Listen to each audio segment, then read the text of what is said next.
میں حضرت کو ان 4 مصروں کے ساتھ دعوت دیتا ہوں کہ دل کا دیا جلا کر ہواؤں میں رکھ دیا، ایک چاند نفرتوں کے اندھیروں میں رکھ دیا، دل کا دیا جلا کر ہواؤں میں رکھ دیا، ایک چاند نفرتوں کے اندھیروں میں رکھ دیا، اور دل جیتنا کسی کے بڑے فن کی بات ہے، وہ فن خدا نے حضرت کی اداؤں میں رکھ دیا۔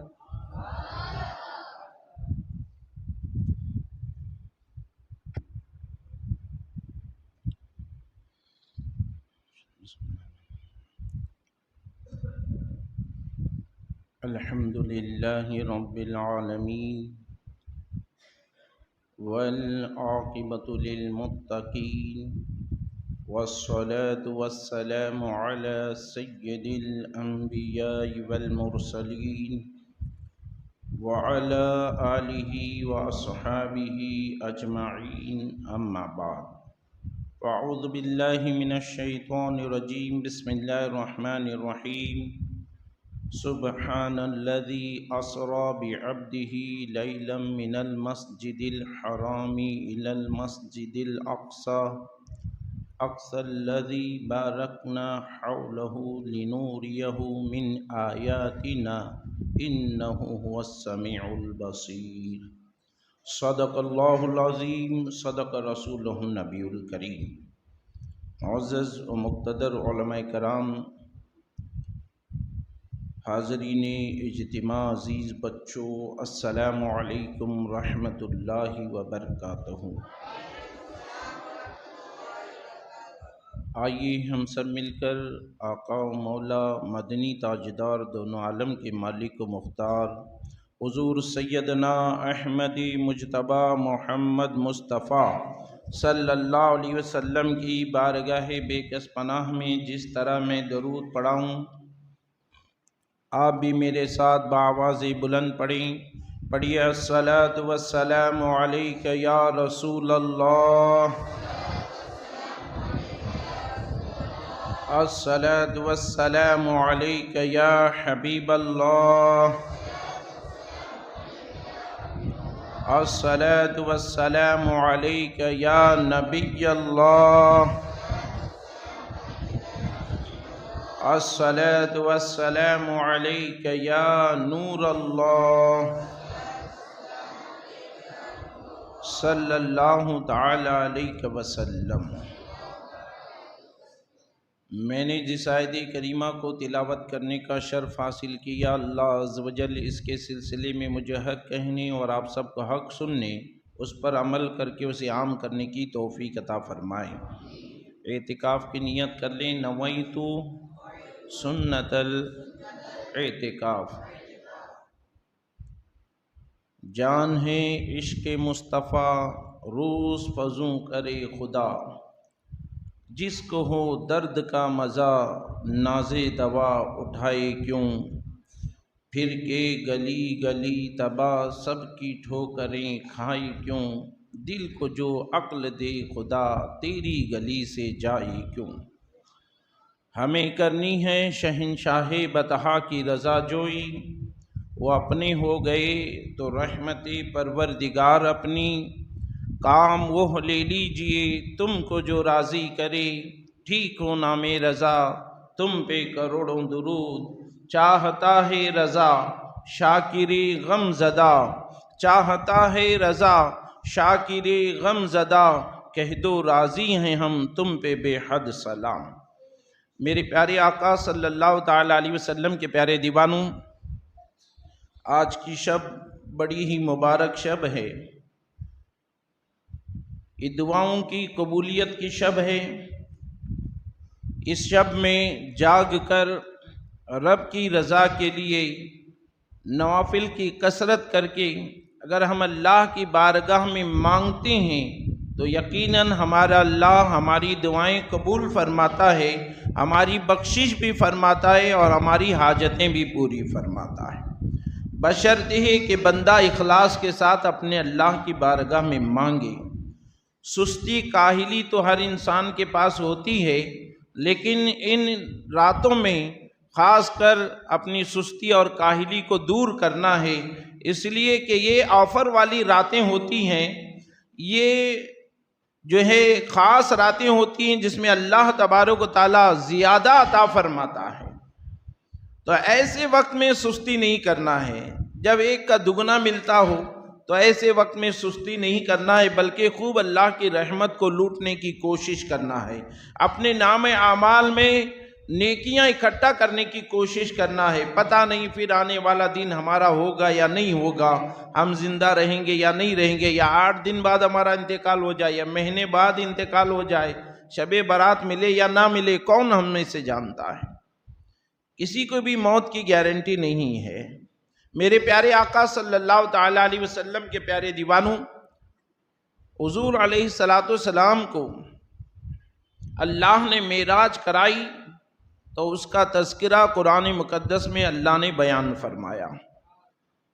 بہت سارے لوگ سفر کرتے ہیں اور اپنا سفر نامہ لکھ کر رکھتے ہیں. کچھ لوگوں کی عادت ہوتی ہے کہ جہاں جہاں جاتے ہیں سفر میں نوٹ کرتے چلے جاتے ہیں، ہم نے یہاں یہ دیکھا، ہم نے یہاں یہ سنا، ہم نے ایسے مناظر دیکھے، ہم نے ایسی چیزیں دیکھی، قدرت کے عجائب دیکھے. اس طرح سے وہ اپنے الگ الگ انداز میں اس کو نوٹ کر کے رکھ لیتے ہیں. آدمی ایک بار پڑھتا ہے اچھا لگتا ہے، یار ایسے ایسے مناظر ہیں، یہ چیزیں 2 بار پڑھتا ہے، 3 بار پڑھتا ہے، اس کے بعد اس کو بیزار آنے لگتا ہے، یہ تو کیا ہے یہ دنیا میں. لیکن اللہ تبارک و تعالیٰ نے جو حضور کا سفر معراج کرایا ہے، اس معراج کے سفر کو کتنی بار بھی پڑھو انسان کو بیزار نہیں ہوتا ہے، بلکہ وہ پڑھتا جاتا ہے تو اسے اللہ ثواب سے مالا مال کرتا چلا جاتا ہے. اور یہ سفر نامے کو منبر پر خطبہ دینے والے خطیب بھی پڑھتے ہیں اور مصلی پہ کھڑے رہ کر امام بھی پڑھتے ہیں. میرے پیارے آقا علیہ السلام کے پیارے دیوانوں، اور لوگوں کا سفر نامہ پڑھو تو کوئی ثواب نہیں ہے، لیکن حضور کا سفر نامہ پڑھو گے تو اس پر اللہ ثواب عطا فرمائے گا.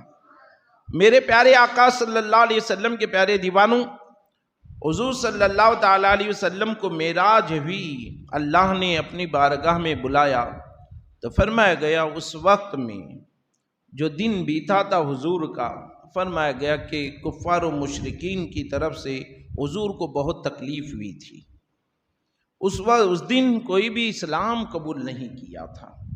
حضور کی دعوت پر کوئی بھی اس دن اسلام قبول نہیں کیا، جس کی وجہ سے حضور کے دل پر غم سا چھا گیا کہ آج میں نے اتنی تبلیغ کی، لوگوں کو اتنی دعوتیں دی، لیکن پھر بھی کوئی اسلام قبول نہیں کیا. یاد رکھیں حضور علیہ السلام نے اپنی 63 سالہ زندگی میں سب سے زیادہ جو کام کیا ہے تو وہ تبلیغ کا کام کیا ہے. لوگوں کو نیکی کی دعوت دینے اور برائی سے بچانے کا کام کیا ہے. یہ حضور کی عظیم سنت ہے. میرے پیارے آقا علیہ السلام کے پیارے دیوانوں، اس سنت کو جن جن لوگوں نے اپنایا ہے، اللہ تبارک و تعالیٰ نے ان کے درجات کو بلند فرمایا ہے. حضور کے بعد صحابہ نے اپنایا تو اللہ نے صحابہ کے درجات کو بلند فرما دیا، اور اتنا بلند فرما دیا یہاں تک کہ اپنی رضا کا اعلان فرما دیا کہ میں ان سے راضی ہوں اور یہ اللہ سے راضی ہیں.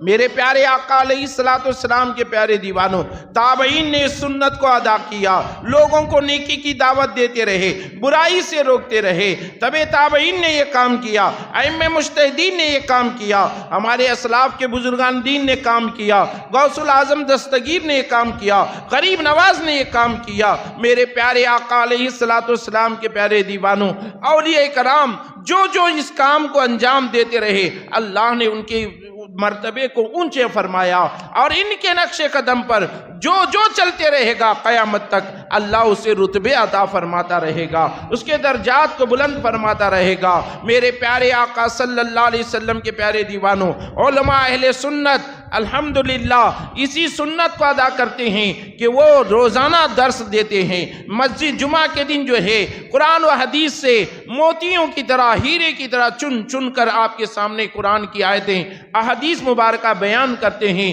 تاکہ آپ نیکیوں پر عمل کریں اور گناہوں سے بچنے والے بن جائیں. اور انہی کی رہبری میں تحریک سنی دعوت اسلامی ہندوستان ہی نہیں پورے دنیا میں یہ کام انجام دے رہی ہے. میرے پیارے آقا صلی اللہ علیہ وسلم کے پیارے دیوانوں، حضور علیہ السلام رنجدہ ہوئے تو اللہ تبارک و تعالیٰ نے اپنے محبوب کو معراج کرائی. آپ نے کیسے جبریل آئے، یہ واقعہ بہت آپ نے سنا. اب میں مختصر سے وقت میں، اس لیے کہ وقت بہت کم ہے، آپ کو عبادتیں بھی کرنی، نفل نماز بھی پڑھنی ہے، پھر ذکر و دعا بھی بیٹھنا ہے انشاءاللہ تعالی۔ میرے پیارے آقا علیہ الصلوۃ والسلام کے پیارے دیوانوں، حضور علیہ الصلوۃ والسلام کو جبریل علیہ السلام لے کر گئے تو خود اب حضور بیان فرماتے ہیں کہ پہلے آسمان پر پہنچے تو جبریل علیہ السلام نے دروازہ کھولنے کا حکم دیا تو پوچھا گیا کون؟ کہا جبریل۔ کہا تمہارے ساتھ میں کون ہے؟ کہا محمد صلی اللہ علیہ وسلم۔ جب بھی محمد آئے گا آپ صلی اللہ علیہ وسلم ضرور پڑھیں، نام محمد سنیں تو درود پڑھنا واجب ہے، سمجھ رہے؟ اس میں سستی نہیں کرنا ہے، جب بھی محمد سنیں گے آپ کیا پڑھیں گے؟ صلی اللہ علیہ وسلم ضرور پڑھیں، اس میں بیزارگی نہ کریں ورنہ پھر گناہ ہو جائے گا۔ تو پوچھا گیا آپ کے ساتھ کون ہے؟ کہا کہ محمد۔ کہا بلایا گیا انہیں؟ کہا ہاں انہیں بلایا گیا، دروازہ کھول دیا گیا۔ تو آسمان کا فرشتہ مرحبا خوش آمدید کہتا ہے، پھر آگے بڑھے تو دیکھا آدم علیہ السلام بیٹھے ہوئے ہیں۔ جبریل علیہ السلام نے سرکار سے کہا یا رسول اللہ صلی اللہ علیہ وسلم یہ آپ کے باپ آدم علیہ السلام ہیں، ان کو سلام کیجئے۔ سلام کرتے ہیں، آدم علیہ السلام جواب دیتے ہیں، پھر آگے بڑھتے ہیں دوسرے آسمان پر، اسی طرح آواز دیتے ہیں، پوچھا جاتا ہے کون؟ کہا جبریل۔ تمہارے ساتھ میں کون ہے؟ کہا محمد۔ کہا انہیں بلایا گیا ہے؟ کہاں بلایا گیا ہے، دروازہ کھولا گیا تو پھر وہاں پر دیکھا حضرت یحییٰ اور حضرت عیسیٰ علیہ السلام موجود تھے۔ انہیں کہا گیا کہ یہ عیسیٰ اور یحییٰ علیہ السلام ہیں، سلام کیجئے۔ سلام کیا گیا، وہاں سے جواب آیا۔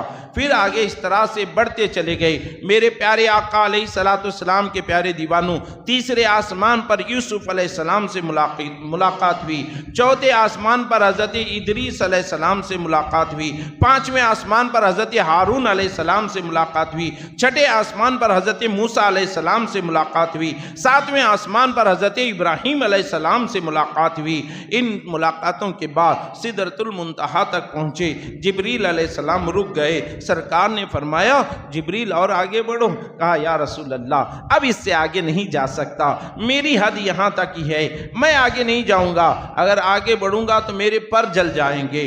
اللہ اکبر۔ جبریل علیہ السلام نے جبریل علیہ السلام سے سرکار نے ارشاد فرمایا جبریل کوئی خواہش کوئی تمنا ہو تو بتائیں، ہم رب کی بارگاہ میں جا رہے ہیں، پیش کر دیں گے۔ اللہ اکبر۔ جبریل علیہ السلام چاہتے تو کہہ سکتے تھے یا رسول اللہ صلی اللہ علیہ وسلم میں جو ہے مکہ سے پھر بیت المقدس سے ساتوں آسمان آپ کے ساتھ رہا ہوں، حضور بس اتنا کہہ دیجئے رب سے کہ آپ جہاں جا رہے ہیں مجھے بھی وہاں پر ساتھ نصیب ہو جائے، اس لیے اتنا لمبا سفر آپ کے ساتھ کیا ہوں۔ نہیں، جبریل علیہ السلام نے یہ نہ کہا یا جانتے تھے جبریل کے حضور کو خوش کرنا ہے تو ان کے امت کا بھلا چاہو تو رسول اللہ خوش ہو جائیں گے، جب رسول اللہ خوش ہو جائیں گے اللہ بھی خوش ہو جائے گا۔ اللہ اکبر۔ جبریل علیہ السلام سے جب سرکار نے فرمایا جبریل کوئی آرزو بیان کرو، عرض کرتے ہیں یا رسول اللہ صلی اللہ علیہ وسلم جب آپ کی امت قیامت کے دن پل صراط پر سے گزرنے کی باری ہوگی تو حضور میری آرزو میری تمنا ہے کہ میں اپنا پر پل صراط پر بچھا دوں اور آپ کی امت میرے پر سے آسانی سے گزر جائے، پل سے کٹے نہیں، اس لیے کہ پل صراط کا راستہ بڑا کٹھن ہے، تلوار سے زیادہ تیز اور بال سے زیادہ باریک ہے۔ تو جبریل علیہ السلام عرض کرتے ہیں حضور میں پر بچھا دوں گا پل پر اور آپ کی امت میرے پر سے آسانی سے گزر جائے۔ سرکار نے کہا ہاں جبریل یہ تمہاری خواہش جو میں رب کی بارگاہ میں ضرور عرض کر دوں گا۔ اب ذرا اندازہ لگائیں کہ امت کا بھلا جبریل بھی چاہ رہے ہیں، کیوں حضور چاہتے ہیں؟ حضور امت کا بھلا چاہتے ہیں، اس لیے جبریل بھی چاہتے ہیں، اولیاء کاملین بھی چاہتے ہیں، صحابہ بھی چاہتے ہیں۔ فرمایا گیا کہ حضرت امام حسن فرماتے ہیں کہ جب میں رات میں اٹھتے تھے ہم نیند سے کبھی بیدار ہوتے، اپنی ماں حضرت فاطمہ الزہرا رضی اللہ تعالیٰ عنہ کو دیکھتے کہ وہ دعاؤں میں مشغول رہتی تو بس یہی کہتی اے اللہ میرے بابا جان کی امت کو جہنم سے آزاد کر دے، اے اللہ میری بابا جان کی امت کو جہنم سے آزاد کر دے۔ اللہ اکبر۔ ذرا اندازہ لگائیں حضور کی تڑپ ہے میری امت کو جہنم سے چھٹکارا مل جائے، تو حضرت فاطمہ الزہرا رضی اللہ تعالیٰ عنہ کے دل میں بھی تڑپ ہے کہ یا اللہ میری امت کو میرے بابا جان کی امت کو جہنم سے چھٹکارا مل جائے۔ کس طریقے سے ہم گنہگاروں کو